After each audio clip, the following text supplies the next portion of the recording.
Él necesita. Eso es espectacular, esa es una de las funciones del Espíritu Santo. Pero ¿qué más? Otra función que te da su nombre, el de fortalecer, el de animar. Y yo quiero que todos oremos hoy, porque tenemos en medio nuestro a la señora Matilde, quien es la viuda del hermano o el señor Olinto, por quien estuvimos orando desde hace una semana y hemos estado orando aquí también todas las veces que nos hemos reunido. Ya partió él, pasó toda esta circunstancia y ahora lo que más deseamos, doña Matilde, es que Dios te fortalezca, el Espíritu Santo de Dios esté en ti. También vamos a orar por la hermana Miriam. Hoy no está con nosotros, pero nos mandó la razón, está enfermita. ¿Qué es lo que tiene? Gripita, ok. Y ya, pues lógicamente, hoy en día cualquier gripita, mi hermana, le vuelve una problema bien pesadita, así que vamos a pedirle a Dios que Él la sostenga, que sea ese Dios sanador.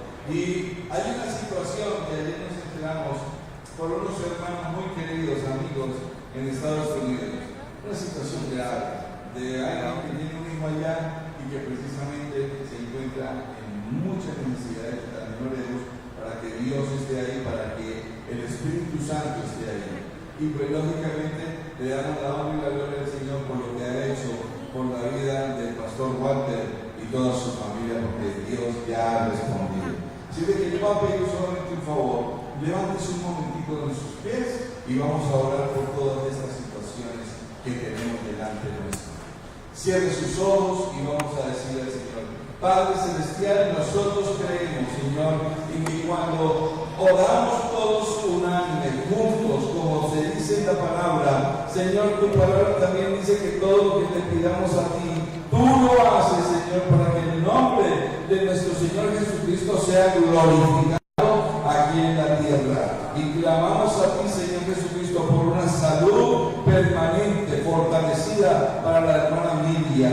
Te pedimos, Espíritu Santo de Dios, que abraces, fortalezcas y consueles el corazón de la señora Matilde, quien está en medio nuestro. Señor, levántala, fortalécela allí donde ella necesita. Señor, que tú, Santo Espíritu, la abrace y la sostenga, estés permanentemente. Oramos a ti, Señor Jesucristo, por Luis Carlos allá en Estados Unidos. Sé tú abrazándolo, sé tú fortaleciéndolo, sé tú, Señor, en este momento de angustia y de necesidad, allí estando con él. Y bendecimos, Señor, la vida del pastor Walter, fortalécelo, junto con sus hijos, su esposa, su mamita, Padre. Gracias, porque sabemos y entendemos que tú eres el Señor de nuestra vida y que tú, Señor, eres nuestro pastor y nada nos faltará. Para ti sea la honra y la gloria, para ti sea la exaltación, Padre eterno, en el nombre de nuestro Señor Jesucristo. Y el pueblo de Dios dice: denle un fuerte aplauso al Señor.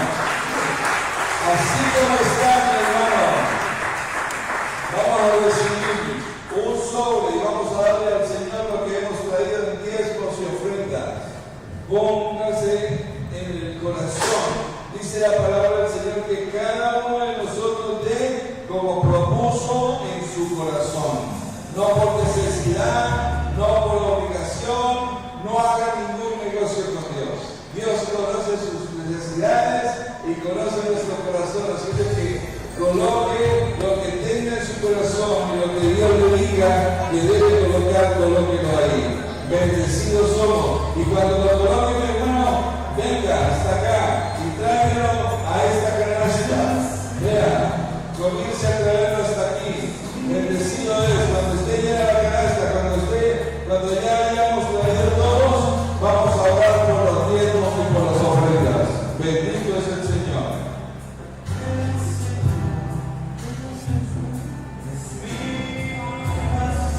Aleluya.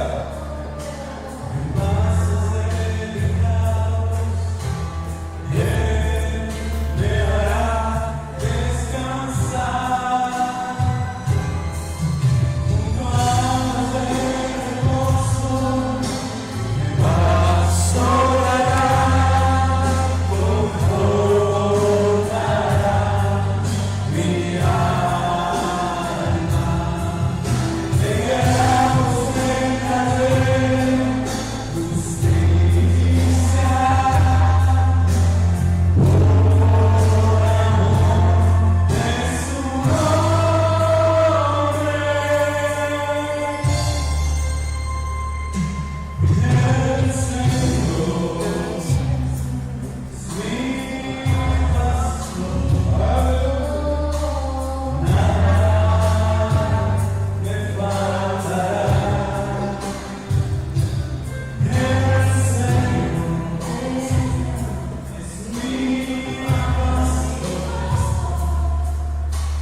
que sobre y abunde, pero que también, Señor, tú reprendes al devorador por nosotros.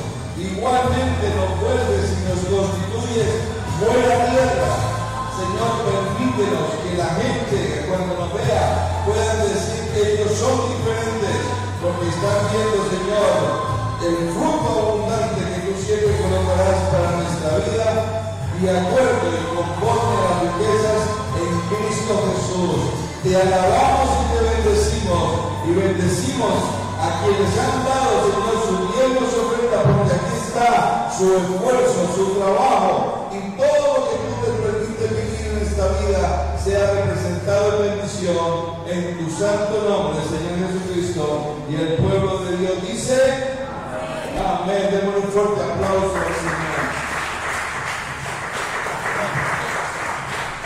Bien, mi hermano, ustedes tienen un boletín y yo solamente quiero hablarles de lo que es la programación de la semana que se llama en el mundo la Semana Santa. Para nosotros todas las semanas son santas. ¿Cuántos dicen amén? Para mí no existe ninguna semana que no haya sido apartada para Dios, para nada, nunca. Así es que vean, yo quiero comunicarles. El día jueves vamos a hacer una reunión a las 4 de la tarde. Mientras que de pronto el mundo se reúne para otras cosas, usted venga, haga su agenda. Qué bonito será que usted venga y entienda que tenemos unas dos celebraciones, el jueves y el viernes, que son extraordinarias. Por ejemplo, yo quiero preguntarle, ¿cuántos saben? A ver, yo les pregunto, alguien que me diga, ¿qué día murió el Señor Jesucristo?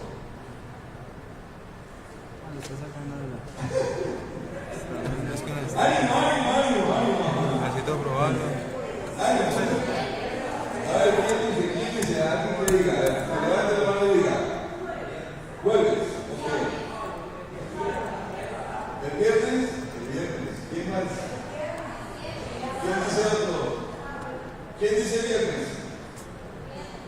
¿Quién dice jueves?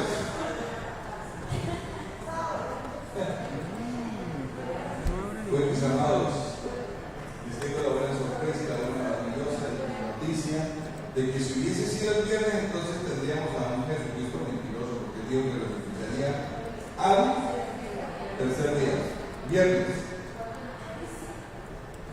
Juntémonos. Al sábado, 1. Al domingo, corchados. Jueves, los que dijeron jueves, entonces contémonos. Al viernes, al sábado, al domingo, démosle un fuerte aplauso al Señor. Vea, ya aprendimos, ¿verdad? ¿Se dan cuenta? Por ejemplo, son cosas que usted y yo debemos de aprender. Por eso, la conferencia del jueves es Jesucristo. ¿Te has preguntado si realmente Jesucristo es el Señor de tu vida? ¿Usted sabe qué significa eso? Cuando nosotros decimos, Señor, tú eres el Señor de mi vida, ¿usted sabe qué es eso? Pues qué interesante que usted venga y podamos llegar a estudiarlo. Ahora, venga así con confianza. Usted de pronto dice, ay, no, pero aquí tenía unas 11 programadas con mi familia. Hermano, nosotros también somos su familia y hemos programado una tarde de 11, tanto el jueves como el viernes. Voy a decir a la pasada que me gustó la idea. ¿A cuánto le gusta que haya 11 citas el jueves y el viernes? Es lo que queremos compartir con usted. El viernes, mi hermano, la conferencia está súper espectacular. Y lo más interesante de esto es de que, mi hermano, usted y yo vamos a deleitarnos. Dice, revelaciones y conclusiones de la última cena del Señor Jesucristo. ¿Saben dónde sucedió la última cena del Señor Jesucristo con los discípulos? ¿En dónde? En el aposento alto. Vea cómo se llama nuestra iglesia, aposento alto. Y yo quiero que usted se entere de primera instancia qué revelaciones y cuáles fueron las conclusiones que el Señor Jesucristo habló con ellos. Y no fue una reunión cortica, fue desde todo el día. Y ahí está relacionado en la Biblia. Qué bueno es que usted y yo podamos verlo. El domingo, mi hermano, las implicaciones de la resurrección del Señor Jesucristo, así como estudiamos hace unos días, hace unos domingos, ¿qué hubiese sucedido si Cristo no hubiese venido? Pero también nos preguntamos, ¿y qué si Cristo viniera hoy? Qué interesante ahora es continuar con la serie del estudio que llevamos y saber cuáles son las implicaciones de la resurrección del Señor Jesucristo. ¿Qué hubiese pasado si de verdad Cristo no resucitó? Porque hasta de por sí el Espíritu Santo de Dios le dio a Pablo para que escribiera acerca de eso. Pero todo esto va a ser una gran bendición con el fundamento que el Señor nos trae hoy para que usted y yo lo vivamos. Y hoy, ¿quién mejor que el pastor Walter, que también es un médico, un hombre de ciencia, un hombre científico, para que nos hable de lo que es la muerte científica del Señor Jesucristo? Lo que es lo médico y lo clínico. Así que yo quiero que ustedes den un fuerte aplauso a Dios por la vida del pastor Walter, que hoy nos va a ilustrar cómo pasó esto. Que el Señor lo bendiga. Muy buenos días, querida iglesia. Un gusto estar acá nuevamente presente delante del pueblo de Dios. Un hermoso privilegio que el Señor haya escogido, ha puesto en el corazón del pastor Wilson, poder dirigir a ustedes esta mañana. Permítanme un momento, voy a mover el atrio en este lugar. Gracias, pastor. Sí, bueno, como bien lo decía el pastor Wilson, vamos a hacer un análisis de lo que significó la muerte científica de Jesucristo, no sin antes leer lo que ya estaba profetizado que iba a suceder. Para muchos, las escrituras no revistieron la importancia que realmente Dios quiso dar y enmarcar.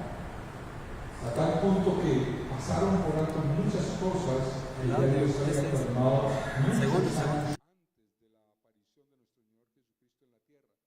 Sin embargo, para el pueblo judío, esa significación o esa escritura plasmada en la Torá, en el libro de ellos y en los libros proféticos que comprendían estaba escrito, pero ellos no vieron. Ellos no tuvieron la capacidad de entender, de comprender, de vivir la experiencia del Mesías, como bien lo dice la palabra. Pero nosotros hoy, en este siglo, podemos hacer una remembranza y podemos hacer una alusión a ese escrito profético.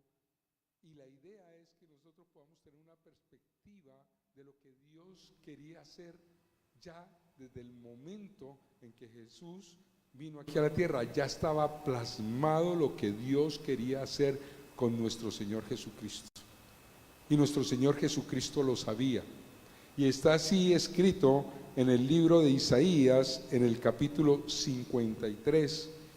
En algunas Biblias titulado como el sufrimiento del siervo de Jehová, y dice así a partir del versículo 1 en adelante: ¿Quién ha creído a nuestro mensaje? ¿Y a quién se le ha revelado el poder del Señor? Creció en su presencia como vástago tierno, como raíz de tierra seca. No había en él, o sea, no había en el Señor Jesucristo belleza ni majestad alguna. Su aspecto no era atractivo y nada en su apariencia lo hacía deseable. Mire lo que está escribiendo Isaías 500 años aproximadamente antes de que Jesucristo viniera aquí a la tierra. Despreciado y rechazado por los hombres, varón de dolores, hecho para el sufrimiento. Todos evitaban mirarlo. Fue despreciado y no lo estimamos. Ciertamente Él cargó con nuestras enfermedades y soportó nuestros dolores, pero nosotros lo consideramos herido, golpeado por Dios y humillado. Él fue traspasado por nuestras rebeliones y molido por nuestras iniquidades. Sobre Él recayó el castigo, precio de nuestra paz, y gracias a sus heridas fuimos sanados. Todos andábamos perdidos como ovejas. Cada uno seguía su propio camino, pero el Señor hizo recaer sobre Él la iniquidad de todos nosotros. Maltratado y humillado, ni siquiera abrió su boca. Como cordero fue llevado al matadero. Como oveja enmudeció ante su trasquilador y ni siquiera abrió su boca. Después de aprehenderlo y juzgarlo, le dieron muerte. Nadie se preocupó de su descendencia.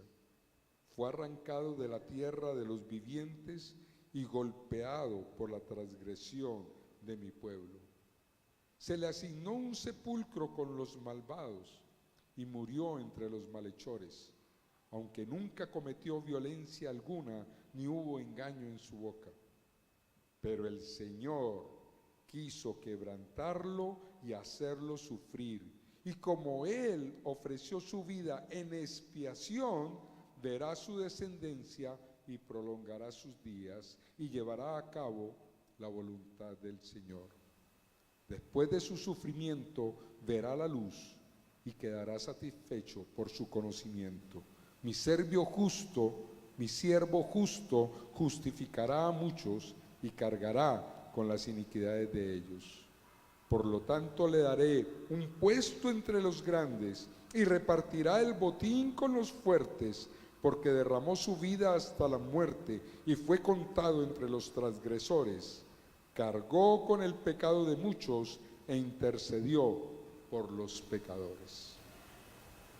Ese escrito, mis amados, fue hecho por Isaías, como les decía, 500 años antes de la aparición de nuestro Señor Jesucristo en la tierra. Y fue un texto tan ferviente, tan fehaciente, que describe paso a paso lo que Jesús iba a padecer. Y cuando Jesús vino a la tierra, Él ya sabía cuál era el propósito de venir a la tierra. Por eso en esta mañana, mis amados hermanos y amigos, hemos traído la ilustración desde la perspectiva científica de lo que significó la muerte de nuestro Señor Jesucristo, con el objetivo primordial que nosotros podamos entender la valía que tú y yo tenemos para Él, que podamos hoy salir de este lugar creyendo que valió la pena ese sacrificio, que tú no eres un producto del azar, que tú no eres un producto de la coincidencia, que tú no eres un producto del mundo o de los avatares del mundo, que tú eres sencillamente un escogido por Dios para grandes y poderosas cosas en Cristo Jesús. Cierra tus ojos, por favor, y acompáñame en esta oración, para que sea el Señor respaldándome, colocando palabra en mi boca, que sea este mensajero de la palabra humillado delante de Dios, para que toda la gloria y la honra sea para Él. Amado Señor, te damos gracias en esta mañana. Estamos aquí reunidos delante de ti, creyendo, Señor, que tú tienes propósito y destino profético, Señor, para cada uno de nosotros. No ha sido, Señor, una coincidencia o sencillamente una agenda arreglada por nuestra propia intención. Ha sido, Señor, en tu agenda divina que tú has propiciado que estemos aquí los que hemos de estar. Señor, háblanos en esta mañana. Que tu Santo Espíritu sea paseándose por este lugar y tocando cada vida, cada corazón. Que tu Espíritu Santo redarguya, Señor, cada corazón aquí presente, para que podamos entender de una buena vez, Señor, y de una manera determinante, que hay propósito, Señor, en la cruz para cada uno de nosotros, Señor. y que nuestra vida sea una vida que marque la diferencia a partir del conocimiento que tú hoy nos darás a través de tu palabra. Te bendecimos, glorificamos tu nombre, Señor, y te damos gracias porque hecho está en el nombre de Jesús. Amén y amén. Siguiente, por favor. Cuando nosotros entendemos lo que significa la muerte científica de nuestro Señor Jesucristo, podemos entender de que este es un concepto que no se habló en el siglo XX, ni en el siglo XIX, ni en el XVIII. Ya en los albores del siglo I, ya muchas personas estaban investigando acerca de esos aspectos médicos que comprometieron o hicieron que se presentara ese fallecimiento de nuestro Señor Jesucristo y poder de pronto entrar a cuestionar o entrar a plantear teorías que explicaran el fallecimiento de Él. Con base en los conocimientos de la fisiopatología, o sea, de las funciones y enfermedades de nuestro cuerpo, de los pacientes traumatizados, podemos llegar a conceptuar que hay cambios que se produjeron en el Señor Jesucristo, cambios orgánicos, cambios fisiológicos, cambios que indiscutiblemente lo llevaron a una muerte por causa de ese sufrimiento. Los relatos bíblicos de la crucifixión descritos a través de los evangelios y la documentación científica al respecto realmente describen que Él padeció y sufrió el más cruel de los castigos que nunca antes hemos visto. Si nosotros nos hemos aterrado en este siglo por la maldad del hombre, si nos hemos aterrado por ese holocausto judío que hicieron los nazis, si nos hemos aterrado por todas esas masacres que han hecho los violentos en nuestro país, y nos aterramos y nos preocupamos, nada de esas masacres, de esos hechos, de esos acontecimientos se pueden comparar con el ensañamiento que Satanás tuvo contra nuestro Señor Jesucristo en esa pasión de Él. Históricamente este acontecimiento inicia durante la celebración de la Pascua judía en el año 30 de nuestra era. Pareciera ser, como lo decía el pastor Wilson, que hay una equivocación por el calendario gregoriano pasado cuando se hace el traspaso del calendario judío al calendario gregoriano, que recuerden ustedes que el calendario gregoriano vino siglos después producto del Imperio Romano. Pero en el calendario judío, la última cena se realizó en el día 13 del Nisan siguiente. Por lo tanto, la crucifixión se entendía como un método de tradición de justicia o de ajusticiamiento de los romanos. Y no solamente esto, sino que lo hacían para exponer al delincuente y llevarlo, ¿sí?, a la vergüenza pública y exponiéndolo para que todos supieran a través de esa masacre lo que les podía pasar si desobedecían al gobierno romano o si se portaban como malhechores o delincuentes. Porque ¿quiénes eran llevados a la cruz según el Imperio Romano?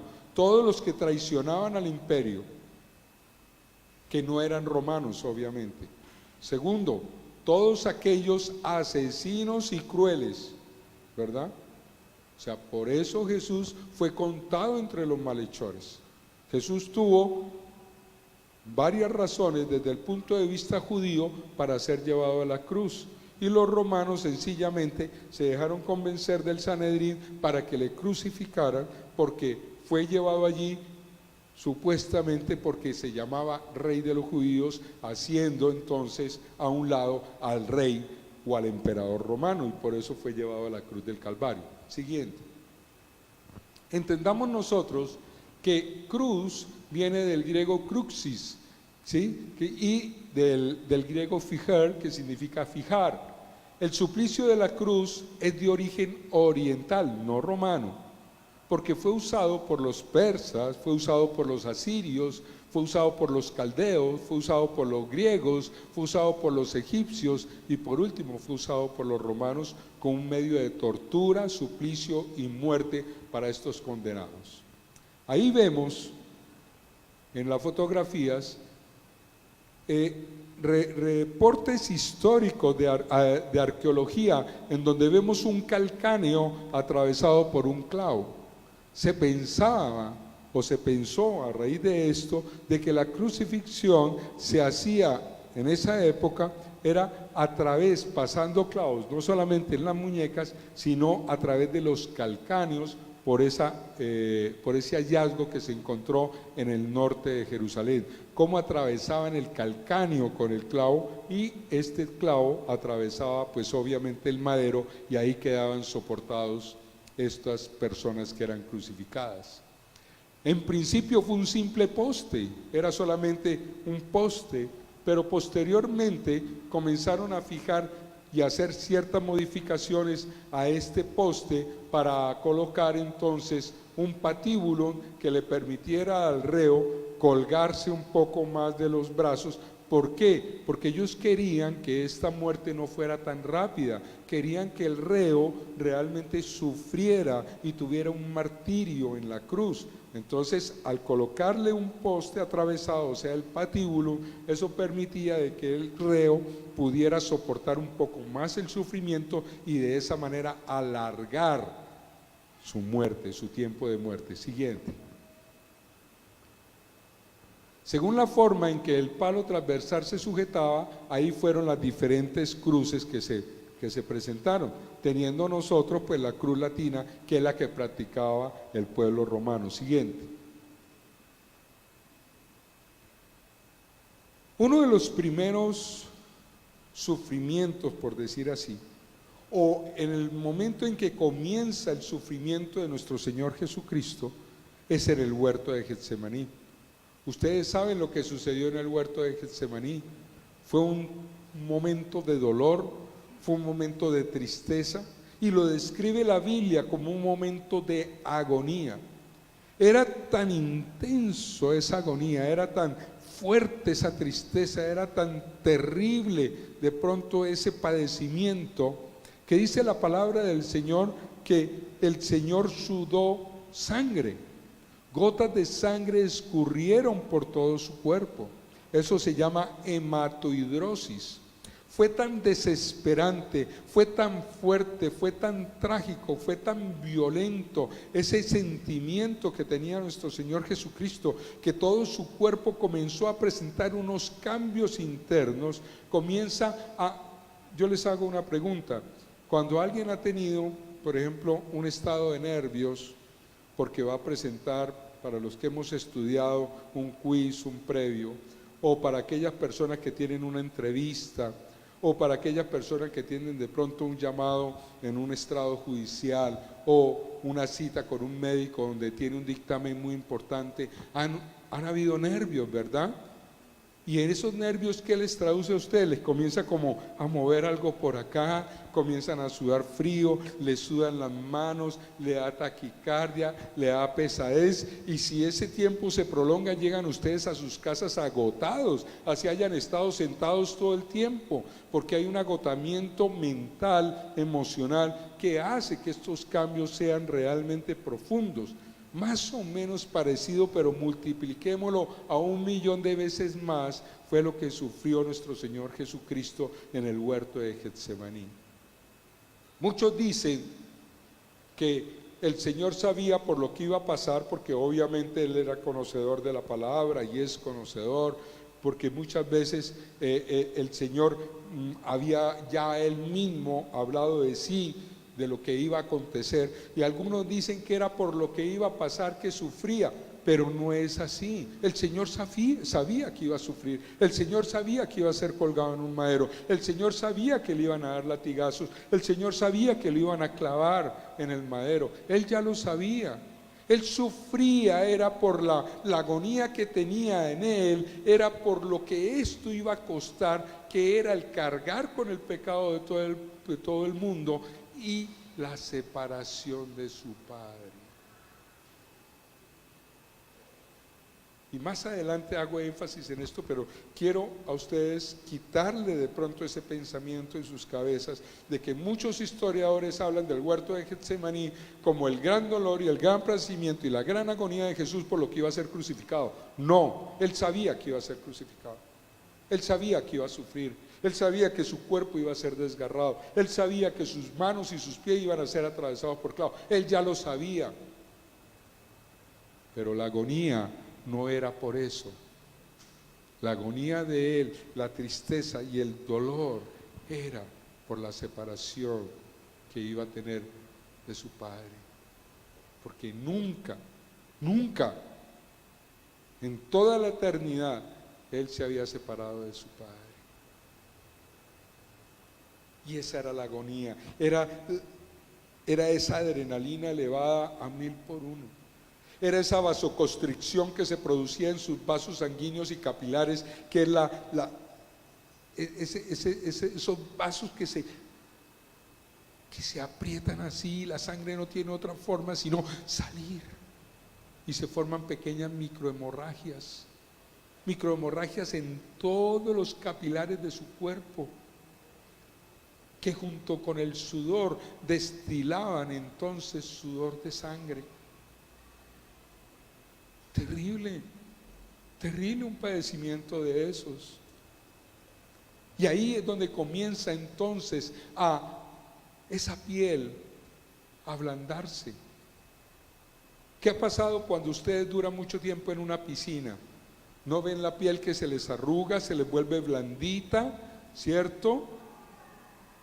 Y que fácilmente, por ser tan blandita, se pueden cortar. Pues imagínense todo el cuerpo de nuestro Señor Jesucristo así, porque era una hematohidrosis, era un sudor con sangre permanente, toda su piel quedó así sensible, delicada, expuesta. Siguiente, por favor. Llega entonces y lo apresan y lo llevan entonces ahí a los estrados de Poncio Pilato y de todo esto. Y viene entonces el siguiente suceso que marca un hecho muy cruel en el cuerpo de nuestro Señor Jesucristo, que fue la flagelación. Y allí los romanos tenían personas expertas para esto, no era cualquier soldado el que lo hiciera, no. Acuerden ustedes que dentro de la cultura romana, y cuando hablamos de la cultura romana, hablemos del ejército romano, eran hombres muy ordenados y cada uno tenía sus propias funciones, aún como personas que infringían castigo a los reos. Y habían personas expertas en usar los flagros o el flagrum, como se conocía al látigo que usaban. Era un látigo, como ustedes ven ahí, que tenía un mango, una caña de madera con 3 cuerdas, pero ojo con eso, esas cuerdas eran de cuero y dice que con huesos de oveja metidos, incrustados en las cuerdas. Y esos huesos, cuando venían los latigazos, porque la historia habla, y los historiadores y los que han adentrado en este proceso de la pasión de nuestro Señor Jesucristo, habla de que había un romano a un lado y otro romano a otro lado, y se intercambiaban el golpe. Por lo tanto, esos azotes venían y daban vuelta, y esos garfios de huesos se aferraban a la piel, y cuando sacaban el látigo, esos huesos aferrados a la piel como cuñas arrancaban literalmente la piel de nuestro Señor Jesucristo. Entonces estamos viendo de que esa piel que venía de ser sensible, venía de estar blandita, que venía de estar como susceptible, al recibir un golpe, prácticamente el solo golpe abría la piel. Y esa apertura de la piel facilitaba que estos huesos que estaban en el fragro pudieran adherirse a estructuras de la piel, a carne, ligamentos, nervios, y arrancarlos, haciendo entonces que se hubiese una producción de sangre, que hubiese hemorragias. Miren todo ese padecimiento que nuestro Señor Jesucristo tuvo que pasar. Siguiente, por favor. Vemos entonces cómo la flagelación se convierte como un punto de debilitamiento que los romanos tenían para que ese reo que fuera a la cruz no tuviera impedimento y se dejara hacer lo que ellos iban a hacer. Era un tormento, pero dice la palabra que se ensañaron con nuestro Señor Jesucristo. Le dieron más azotes de los que le deberían dar. Viene posteriormente esto y lo llevan y lo cubren con un manto y lo llevan ante Pilato, ¿sí? O ante los estrados romanos, y le llenan y ahí le colocan una corona de espinas. Dice la escritura de que de esos arbustos espinosos tenían unas espinas largas que no solamente fueron sobrepuestas, sino que fueron clavadas en todo el cuero cabelludo. ¿Alguien le han jalado el cabello de pronto? ¿Duele? Bueno, imaginen ustedes espinas que atraviesan el cuero cabelludo y llegan hasta el hueso. Y aparte de eso, ellos hablan los historiadores, que en ese momento, antes de colocarle la corona de espina, le dieron bofetazos, le dieron palazos, le mesaban la barba, le arrancaban la barba, le dieron patadas, lo escupieron. O sea, muy seguramente la sangre no solamente vertía por los latigazos, sino que también vertía de su nariz, vertía de su boca, vertía de su cabeza, vertía de las heridas que le causaron en el rostro. Siguiente, por favor. Aparte de eso, le hacen cargar entonces el patíbulo, que pesaba más o menos 50 kilos. Porque según dicen los historiadores, difícilmente le hicieron llevar la cruz, porque la cruz pesaría más o menos entre unos 100 a 100 algo de kilos. Entonces era muy difícil, con esa debilidad, con ese tormento que había padecido el reo, que padecía el reo, hacerle llevar la cruz completa. Entonces, por tradición, ellos lo que hacían era llevar el palo transversal, o sea, el patíbulo, en sus hombros. Pero más o menos una réplica de lo que se vio en algunas de las películas, he traído ahí como para que ustedes más o menos vean cómo amarraban a los reos en ese entonces, y nuestro Señor Jesucristo no fue la excepción, y tenía que recorrer un trayecto de más o menos 600 metros, más de medio kilómetro, entre subidas y bajadas, para llegar al monte del Calvario o al Gólgota, como se conocía en hebreo. Impresionante que en esa debilidad, en esa situación, obviamente nuestro Señor Jesucristo tuvo que caer varias veces al piso, sobre un terreno empedrado, sobre un terreno arenoso, sobre un terreno entre arena y piedra, diferentes clases de terrenos, con subidas y bajadas. Obviamente tuvo que haber caído, y al caer, ¿cómo creen ustedes que caía? De frente, porque sus manos no podían protegerlo. Entonces, al caer de frente, lo que golpeaba con el piso era su rostro, y no solamente su rostro golpeaba el piso, sino que el patíbulo le golpeaba atrás la cabeza, y eso hacía que las espinas se hundieran más. Cada caída de nuestro Señor Jesucristo, no las describe la Biblia, pero cada caída de nuestro Señor Jesucristo era un tormento que se adicionaba a su sufrimiento, porque su rostro era el que se maceraba, su rostro era el que recibía el golpe. Aparte de eso, me imagino que sus rodillas también, con el peso que tenía, imagínense cómo quedarían sus rodillas expuestas y laceradas. Siguiente, por favor.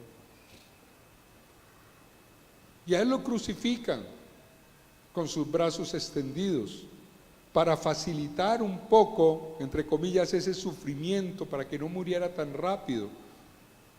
Y usan unos clavos de 1 centímetro de diámetro, y dicen los historiadores de 13 a 18 centímetros de largo, y eran de hierro, los cuales se aseguraban que su firmeza realmente produjera la intención que tenían, que era atravesar el cuerpo y llegar hasta el madero y fijarlo. Y la historia habla, los historiadores hablan, los investigadores, de que estos clavos en las manos tuvieron que haberse colocado en las muñecas y no en las manos, porque en las manos no hay suficiente firmeza de los ligamentos para sostener el peso del cuerpo, mientras que en la muñeca sí. A nivel de los primeros metacarpianos, ahí entre los huesos del radio, del cúbito y los primeros metacarpianos, ahí sí había sostenimiento. Y mire lo siguiente, habían soldados que sabían y tenían la experiencia de cómo hacerlo.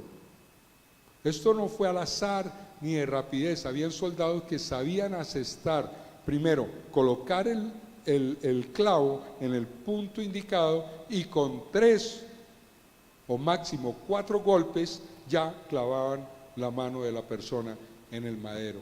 O sea, eran personas expertas. ¿Esto qué causó?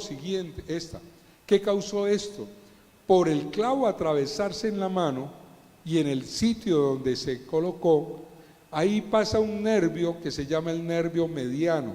El nervio mediano tiene varias funciones, una función motora, que es la que permite que movamos la mano, y una función sensitiva que permite que nosotros podamos sentir y tener esa sensibilidad. Pues bien, ¿alguno de ustedes se ha golpeado aquí el codito de pronto con el borde de una mesa o con el borde de algo y le pasa un corrientazo? Pues algo parecido, elevado a la 1000, sucedió con nuestro Señor Jesucristo, porque ese clavo, digamos, atravesó el nervio mediano, lacerándolo, y el dolor impresionante de tener algo que atraviesa. Imagínense ustedes, cada vez que nuestro Señor Jesucristo, me adelanto a una diapositiva, cada vez que nuestro Señor Jesucristo necesitaba levantarse para respirar, tenía que hacerlo con su mano. Y cada vez que movía su mano, el clavo le rozaba el nervio. O sea, cada movimiento de nuestro Señor Jesucristo era un lacerazo, un lancetazo, un corrientazo, un quemonazo en toda la mano y en todo el brazo. Aparte de eso, las arterias que pasan por ahí, miren todas las arterias que son los tubitos rojos que pasan por ahí, muchas de ellas fueron rotas por el clavo. Entonces perdía sensibilidad, y por eso la mano de nuestro Señor Jesucristo queda así en garra, porque le atraviesa el nervio mediano. Siguiente, sus pies también fueron clavados. Algunos historiadores dicen que en algunas ocasiones usaban una especie de pedestal sobre el madero para apoyar los pies. Otros dicen que no, que sencillamente le doblaron la rodilla y le clavaron la planta del pie directamente al madero y sobrepusieron el otro pie también. Sea lo que haya sido, de todas maneras, el clavo puesto en el metatarso produce un dolor intenso, porque igual que en la mano pasan nervios importantes allí. Hubo destrucción de arterias, destrucción de nervios y obviamente un dolor terrible que producía entonces en el Señor Jesucristo, cada vez que se movía, dolores impresionantes. Siendo así, podemos entonces analizar que el peso del cuerpo, que tendía a ir hacia abajo, hacía entonces, con sus brazos extendidos, que hubiesen espasmos musculares. Cuando usted dura mucho tiempo con un brazo extendido o en una sola posición, el músculo, perdóneme la expresión muy coloquial, el músculo se engarrota. Nosotros le llamamos a eso un espasmo muscular, o puede también un calambre, ¿verdad? El músculo se contrae de tal forma, y esa contracción permanente, continua, produce dolor. Entonces, esa suspensión produjo un espasmo muscular generalizado, no solamente en los brazos, no solamente en el cuello, en la espalda, en las piernas, en todo. Hablan los investigadores que se produjo una tetanización de los músculos del cuerpo de nuestro Señor Jesucristo. Una tetanización significa que quedaron espásticos, quedaron endurecidos, quedaron contraídos los músculos de todo el cuerpo. ¿Y esto qué hacía? Hacía también que su diafragma, los músculos intercostales, que son los que intervienen en la respiración, para usted respirar, usted toma el aire, pero para que le entre el aire, sus músculos que están entre costilla y costilla, o sea, los músculos intercostales, se tienen que contraer para expandir su caja torácica y de esa manera permitir que el oxígeno entre al tórax. Y si los músculos están con espasmo, ¿cómo se va a expandir? ¿Han escuchado hablar ustedes alguna vez? Nosotros tenemos un término médico para eso que se llama una osteocondritis intercostal o los famosos vientos del pecho, que es como una puñalada y la persona cuando va a respirar le duele al respirar porque no puede.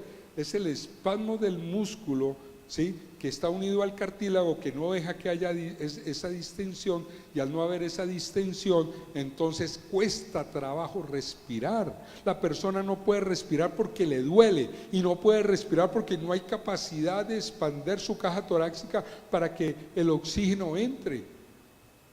Entonces, no solamente el sufrimiento de la agonía, de la separación de nuestro Padre, no solamente la sangre derramada, no solamente el dolor de las laceraciones de los nervios, no solamente el dolor de toda esa carne desgarrada, no solamente todo ese padecimiento, sino también la asfixia que nuestro Señor Jesucristo pudo padecer o padeció en este suplicio de la cruz del Calvario. Siguiente. El agotamiento entonces de todo esto produjo en el Señor Jesucristo que le faltara oxígeno en la sangre, haciendo entonces que su sangre vertiera o acumulara más CO2, porque inspiramos oxígeno y exhalamos CO2, pero al no exhalarlo, entonces se vuelve una hipercapnia, y esa hipercapnia, que no es sino acumulación de CO2 en la sangre, lleva a una acidosis metabólica, y esa acidosis metabólica comienza a presentar en nuestro cuerpo ciertas alteraciones, como es falla renal, como es falla cardíaca, como es falla respiratoria, descompensación hidroelectrolítica. O sea, mire todo lo que causó en nuestro Señor Jesucristo eso, ¿verdad?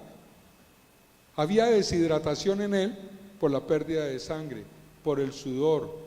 No había comido desde la noche anterior, porque según los relatos de la última cena, el Señor estuvo ahí presente, obviamente ministró, pero él no comió. Llevaba mucho tiempo sin comer ni beber, o sea, tenía una deshidratación extrema, tenía una hipovolemia. ¿Qué significa eso? Una pérdida de sangre masiva, no había ya sangre en su cuerpo. El sufrimiento del dolor, todo eso lo llevó entonces a que tuviera unos cambios metabólicos, como ya les expliqué, los cambios de la falla renal, los cambios de la falla cardíaca y todo eso. Ahora bien, teniendo en cuenta eso, dicen los exponentes que el corazón, al haber falla cardíaca, comienza a hincharse y comienza a acumular líquido. Y se produce algo generalmente que sucede en todos los traumatismos de tórax, y es una pericarditis. El pericardio, que es la bolsa que rodea el corazón, se comienza a llenar de agua por el trauma de tórax y por toda esa falla renal que tenía, por esa falla hidroelectrolítica también que tenía. El corazón comienza a llenarse de agua y el pericardio comienza a llenarse de agua.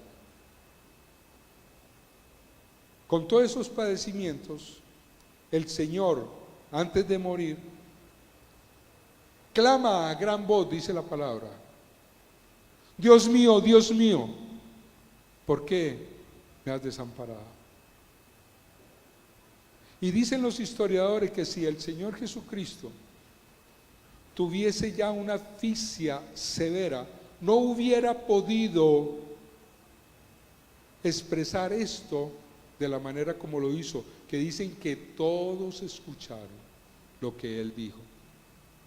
No habría fuerza en su voz, no había fuerza ni aliento para expresar. Por lo tanto, el hecho de que él haya muerto asfixiado no es la causa de muerte real. Aunque tenía asfixia, no lo condujo a la muerte, porque por él decir a voz en cuello: Dios mío, ¿por qué me has desamparado? Eso indica de que había fuerza en él, pero él sacó esa fuerza porque quizá el suplicio más fuerte, y vuelvo y reitero lo que dije antes, fue precisamente la separación de su Padre. Dice la palabra de que tienen que ver las tinieblas con la luz. ¿Qué relación tienen las tinieblas con la luz? Ninguna. Por lo tanto, puesto que el Señor Jesucristo había cargado todos nuestros pecados, se había vuelto maldito por nosotros, se había vuelto inmundo por nosotros, se había vuelto pecador por nosotros, por lo tanto la presencia de Dios había salido de él, ya no estaba. Y fue tal el dolor que él sacó de lo que tenía las fuerzas para exclamar esto. Y una vez dicho esto, ¿sí?, falleció diciendo que en sus manos entregaba su espíritu. Y es así como, ya acercándose las 3 de la tarde, hora local como dicen los periodistas, pero en judío la hora novena, vienen ya porque ya comenzaba el Shabbat. Acuerden ustedes que el Shabbat comenzaba a las 6 de la tarde y eran los preparativos de toda la Pascua judía. Por lo tanto, necesitaban aligerar todo el proceso y hay una orden que dice: vayan rápido, quiebren las piernas a los reos que están crucificados, porque al quebrarle las piernas a los reos ya no pueden sostenerse, entonces se descuelga completamente el cuerpo y entonces la agonía se intensifica y la muerte viene más rápida. Vinieron y le quebraron las piernas a los reos que estaban junto con nuestro Señor Jesucristo, y cuando vinieron a nuestro Señor Jesucristo se dieron cuenta que estaba muerto. Sin embargo, para asegurarse de esto, viene lo que estamos ahí mirando, la lanza. Los soldados romanos eran expertos en el escudo y la lanza y también en la espada. Y ellos tenían por costumbre bélica, o sea, por costumbre de guerra, asestar un golpe de lanza del lado derecho, en el costado derecho a su enemigo, porque sabían que asestando la lanza en el costado derecho a su enemigo, esa lanza iba directa al corazón. Por costumbre y por tradición y cultura de guerra, se establece entonces que la lanza entró por el costado derecho del Señor, porque de esa manera la lanza entraba directamente al corazón de nuestro Señor.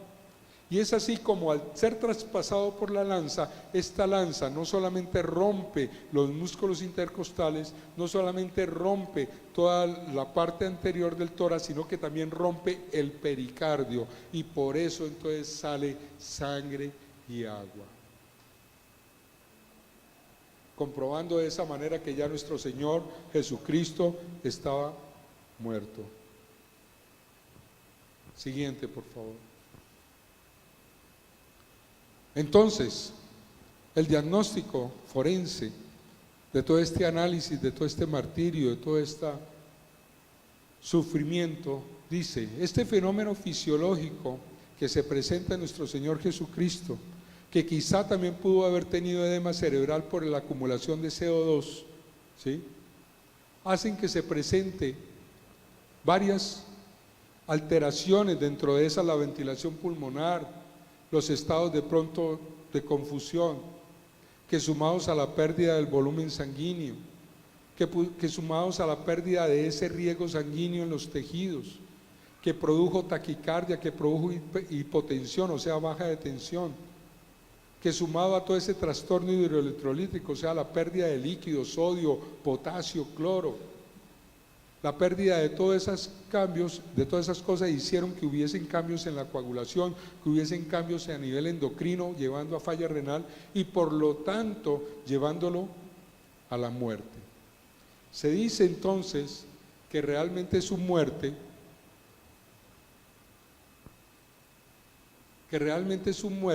viene originada principal y primordialmente por una ruptura pericárdica. El corazón allí, lleno de sangre en su pericardio, no resistió y comenzó a abrirse el pericardio y también a desgarrar el endocardio, y eso fue lo que lo llevó a un paro cardíaco. Y es así entonces como se presenta el fallecimiento de nuestro Señor Jesucristo, y es revelado por la lanza que al ser traspasado bota o expele agua y sangre. Esto es entonces el diagnóstico por medicina forense. Impactante, ¿verdad? ¿Sí es impactante?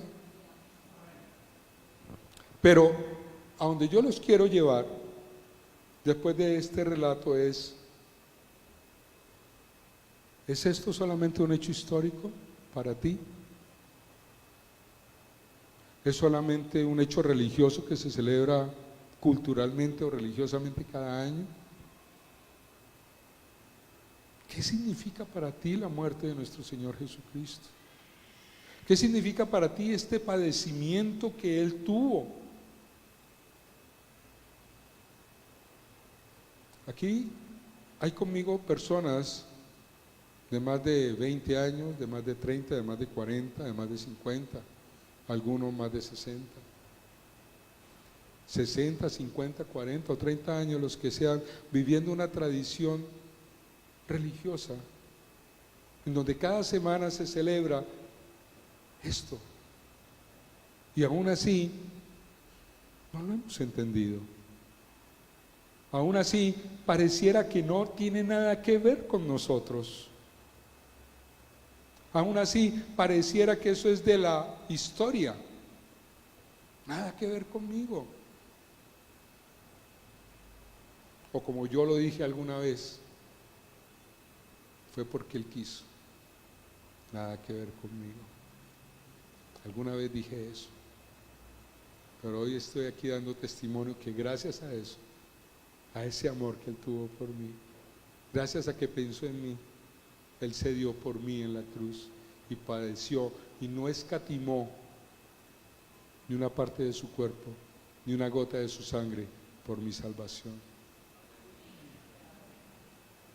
Y no importó lo que yo hubiera dicho, Él sencillamente no tuvo en cuenta esas palabras, sino que vio en mí una obra realizada y dijo: por Walter lo hago.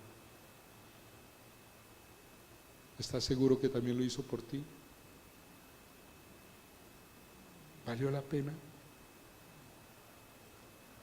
¿El Señor Jesucristo merecía morir de la manera en que murió?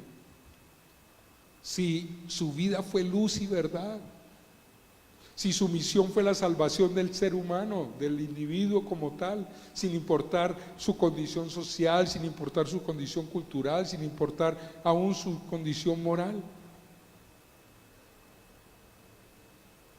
Porque el amor de Cristo es inmesurable, es ilimitado por ti y por mí, por lo eterno que significa su gloria, tanto en su vida como en su muerte, para que se reflejara en Él el amor de Dios en nosotros. Siguiente. Mateo 27:46 dice: Dios mío, ¿por qué me has desamparado? Y pienso que este es el punto cúlmine de la razón de ser del sufrimiento de nuestro Señor Jesucristo en cuanto a el sufrimiento de la cruz. Le dolía tanto la separación de su Padre, que también le dolía que tú y yo estuviéramos separados del Padre. Y por eso Él se entregó por ti y por mí, porque no quería más que nosotros estuviéramos separados del Padre. Por eso se entregó a sí mismo, por eso Él dio su vida, no se la quitaron, Él la dio, para que tú y yo pudiéramos ser reconciliados con el Padre, para que ese dolor que algún día íbamos a tener por esa separación, nunca lo pasáramos. Y Él dijo: yo me hago vicario por ellos, yo me sustituyo, yo los reemplazo, no importa, aquí estoy, pero yo no quiero que ellos sufran la separación del Padre. Hermanos, esto es profundo. Vivimos en un mundo que nos ha enmarañado nuestra manera de pensar. Dice Pablo: tenemos nuestro entendimiento entenebrecido, no podemos ver lo que Dios tiene para nosotros. Nos da lo mismo si estamos con Dios o no, nos da lo mismo si estamos en Cristo o no estamos en Cristo. Al fin y al cabo viviremos y después moriremos, ¿qué más da? Pero es que estamos hablando de que hay un motivo y una razón de ser, y es la vida eterna. Muchos están caminando por este mundo sin saber que su caminar los está llevando a una condenación eterna, y eso a mí me duele, y obviamente al Señor Jesucristo le dolía más. Hermano, despierta. Si tú no avivas lo que Dios ha colocado en ti, tus pasos indefectiblemente van en condenación eterna. Y será tarde cuando tú mueras y despiertes a una realidad espiritual donde ya nada hay por hacer. Este es el momento que nosotros podamos entender que este sacrificio de Jesús en la cruz tiene una razón de ser, tiene un motivo, una razón de ser, para que nosotros podamos entender que hay propósito en la muerte de Cristo Jesús. Oscar, por favor, que hay propósito en la muerte de Cristo Jesús.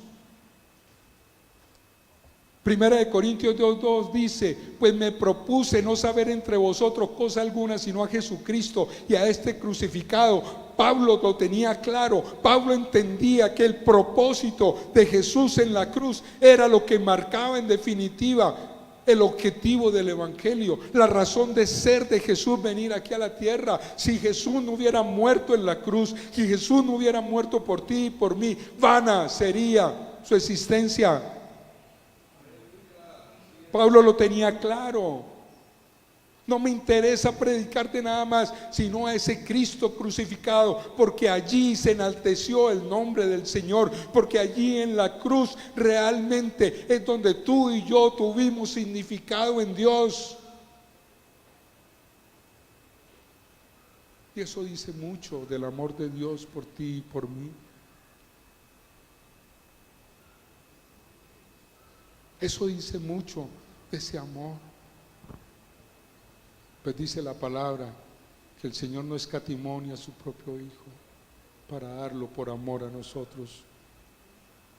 No sé si esas palabras para ti te suenan huecas, pero para mí significa un motivo y una razón de ser, de estar aquí en la tierra, del Señor haberme permitido nacer, porque hay propósito y destino en mi vida. Ya no quiero ser más el mismo, ya no quiero caminar por el mundo como camina la gente. Quiero ser un hombre que marque diferencia, quiero ser una persona que esté destinada para un propósito grande en Dios. Quiero ser una persona que se sume a ese cúmulo de hombres y mujeres que Dios está levantando para la extensión del reino de los cielos, porque Jesús lo estableció, pero tú y yo lo extenderemos.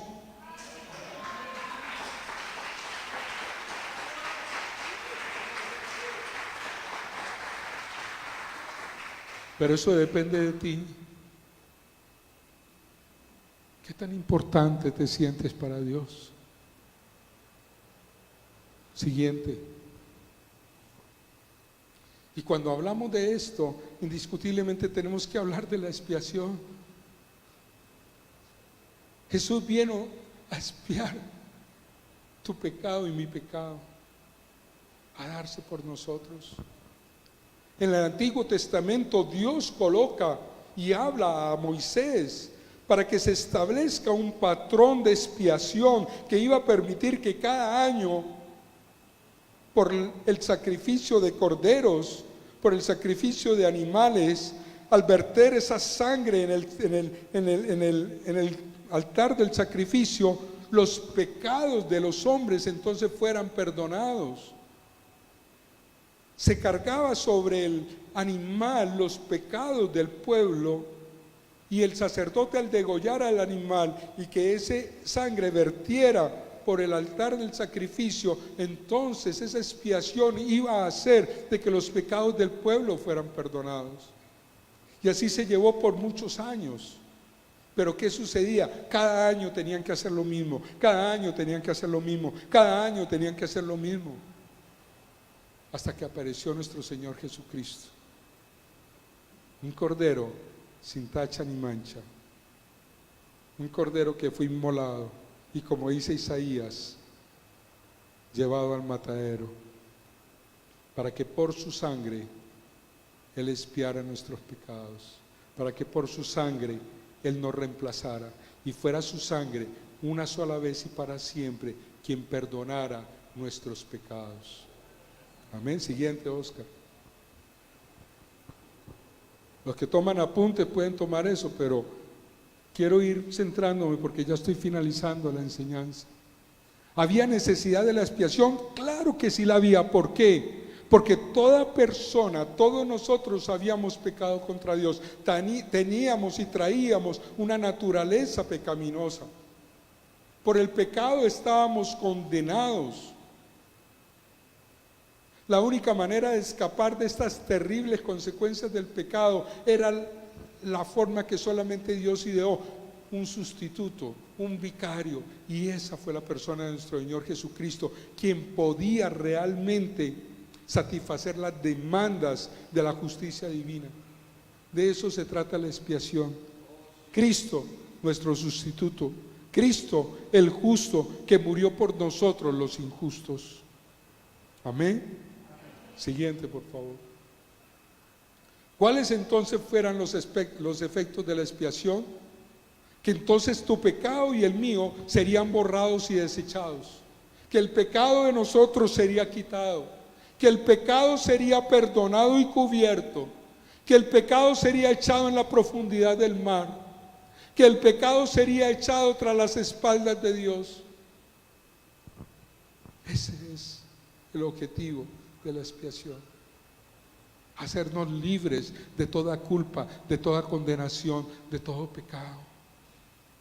Tú eres libre de toda condenación y de todo pecado por lo que Jesús hizo en la cruz del Calvario. Los pecados que cometiste, los pecados que vas a cometer, por todo. Eso es maravilloso, esa es la obra de la cruz, es el milagro de la cruz.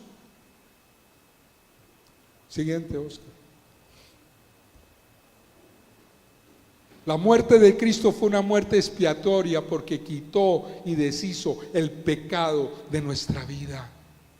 Somos libres para amar a Dios, somos libres para seguir a Dios, somos libres para adorar a Dios, somos libres para que Él nos use y su justicia en nosotros provoque el propósito divino por el cual tú fuiste creado.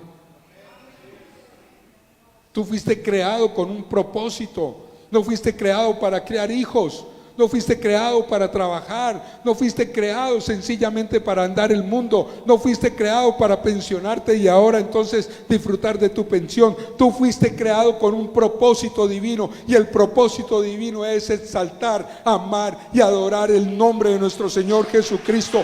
Tu propósito divino es caminar bajo las sendas de la justicia de Dios. Tu propósito divino es unirte para extender el reino y a través de ti el Señor transformar a miles y millones de personas que se están condenando a la muerte y al infierno. Ese es el propósito. ¿Cuánto tiempo pasamos tratando de ser los mejores en el mundo, trabajando, cosechando riquezas, afectándonos porque tenemos, no tenemos, lamentándonos por lo que sucedió o no sucedió, cuando lo más importante es que nuestra vida es por Él y para Él? Nada es por nosotros ni para nosotros. Hermano, entiende lo que acabo de decir. Nada es por nosotros ni para nosotros. Todo es por Él y para Él, y tú eres el instrumento que Dios ha establecido en la tierra para que su gloria sea revelada a través tuyo, en el nombre de Jesús. Pero todo depende de ti. Siguiente, Oscar. Con esto estoy terminando. Romanos 3:23 dice: por cuanto todos pecaron y están destituidos de la gloria de Dios, siendo justificados gratuitamente por su gracia mediante la redención que es de Cristo Jesús. nada podíamos hacer, absolutamente nada. Si Cristo no hubiese venido, como lo dijo algunas semanas atrás el pastor Wilson, nuestra vida no tendría sentido. Siguiente. Para recordar lo que hemos hablado. La expiación implica un pago para reparar una deuda. Los seres humanos no son capaces de expiar sus propios pecados porque somos malos. Nada alcanzará ni satisfacerá los designios de Dios o la justicia de Dios. La perfección de Jesús lo calificó para realizar la expiación. Cristo llevó la maldición del antiguo pacto. La expiación de Cristo fue una obra de sustitución y una obra de satisfacción. El Padre y el Hijo trabajaron en armonía para lograr nuestra reconciliación. Dios ya lo había determinado y Jesús lo sabía. Ya era un plan perfecto. Era un plan perfecto. Por eso la palabra dice que tú fuiste escogido desde antes de la creación del mundo. Y ya había un plan para restaurar tu comunión con el Padre. Siguiente, por favor. Y aquí termino. Por cuanto ya conoces de una manera más amplia y profunda lo que costó nuestra redención, encontrarás entonces motivos suficientes para amar y servir a nuestro Señor Jesucristo con más fidelidad. Hazte esa pregunta. Esta mañana, con todo lo que has oído, con todo lo que has conocido, ¿volverás a ser el mismo? Ponte de pie, por favor. Osquitar, pasemos el video. A través de este video vamos a reflexionar acerca de lo que hemos hablado. Quiero que lo veas con atención y que sigas las palabras de esta canción.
Es un niño ahí.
Ahí donde estás, cierra tus ojos. La obra de Jesús se completa en la cruz del Calvario. Se completa en su muerte, en su resurrección. El propósito de Cristo Jesús era darnos vida a través de su muerte, pero una vida con valía, una vida con propósito, una vida con destino, una vida eterna que comienza aquí y ahora en ti y en mí. No comienza cuando partamos de este mundo, comienza ya. Pero solo depende de ti. Oh Señor, aquí estamos, Señor, delante de ti, creyendo con todo nuestro ser que tú eres nuestro Dios. Agradecidos, Señor, por lo que hiciste por nosotros en la cruz. Agradecidos, Señor, por haber puesto tu mirada en cada uno de nosotros y hacernos ver como esa valía que somos. Somos valiosos para ti y por eso te entregaste y no escatimaste absolutamente nada, ni una gota de tu sangre, para que hoy pudiéramos vivir en tu presencia, para que en medio de las circunstancias no flaqueáramos, para que fuéramos invencibles ante todos los tormentos, ante todas las aflicciones, para que fuéramos victoriosos en medio de las pruebas, para que fuéramos sanados en medio de la enfermedad, para que fuéramos, Señor, prosperados en medio de la escasez. Oh Señor, tú lo diste y lo hiciste todo por nosotros. Ahí donde tú estás, levanta tus manos y di conmigo: Señor Jesús, en estos momentos y a esta hora, yo reconozco lo que tú hiciste por mí en la cruz del Calvario.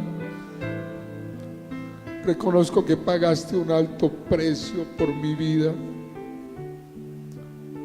Hoy, Señor, acepto el sacrificio que tú hiciste por mí en la cruz. Reconozco con todo mi ser que tú eres mi Señor, que tú eres mi Salvador. Reconozco, Señor, que mi vida te pertenece y que me propongo y me determino a partir de ahora mismo entregarte toda mi vida, morir a mi vida, morir a mí mismo, para que tú reines, para que tú vivas, para que tú gobiernes y señorees todo mi ser. Te doy gracias por lo que estás haciendo en mí. Te doy gracias por lo que seguirás haciendo. Te doy gracias porque sé que mi nombre permanecerá escrito en el libro de la vida. Te doy gracias, Señor, porque por tu sangre vertida en la cruz ahora hay destino seguro para mí y para mis generaciones. Aquel que esté enfermo ahora, reclama la sangre de Cristo, porque por la llaga de Cristo todas las enfermedades fueron clavadas en la cruz del Calvario, y Él te ha hecho sano, te ha hecho sana. No existe ninguna enfermedad que no haya sido clavada allí en la cruz, porque Él llevó nuestras enfermedades, Él llevó nuestros padecimientos, Él llevó nuestros sufrimientos, nuestra iniquidad, y allí fueron clavadas en la cruz del Calvario, y Él pagó por nosotros. Por lo tanto, te hace libre de toda condenación, te hace libre de toda enfermedad, te hace libre de toda atadura. Gracias, Señor, porque aquí hay un pueblo libre para amarte, para adorarte y para reconocer que tú eres Señor. Gracias te damos, mi Rey. En el santo nombre de Jesús, yo bendigo a este tu pueblo, Señor. Que sea tu Santo Espíritu, Señor, llenando, Señor, cada vida, cada corazón. Que sea el fuego de tu Santo Espíritu avivado ahora en cada vida, Señor. Y que al salir de este lugar, Señor, nunca más, Señor, nunca más, Señor, las cosas del mundo tendrán influencia sobre tus hijos, porque tú prevalecerás por siempre como Rey y Señor en nuestras vidas. En el nombre de Jesús. Amén. Amén.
No por la fuerza, Señor, del ser humano,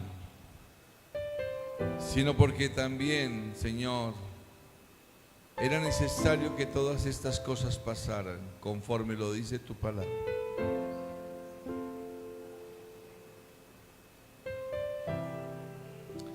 Y nos pega a nosotros, Señor, sí. Porque por lo menos aquí hay un remanente, Señor, que reconoce que necesitamos de un Señor y Salvador como tú. Y como lo dice tu palabra, un sumo sacerdote que fue probado en todo y en el cual no se halló pecado. Y por eso tiene la autoridad para que por su sangre haya ganado, Señor, y haya obtenido la victoria sobre el pecado y sobre la muerte, dándonos vida eterna a quienes creemos en Él y confesamos que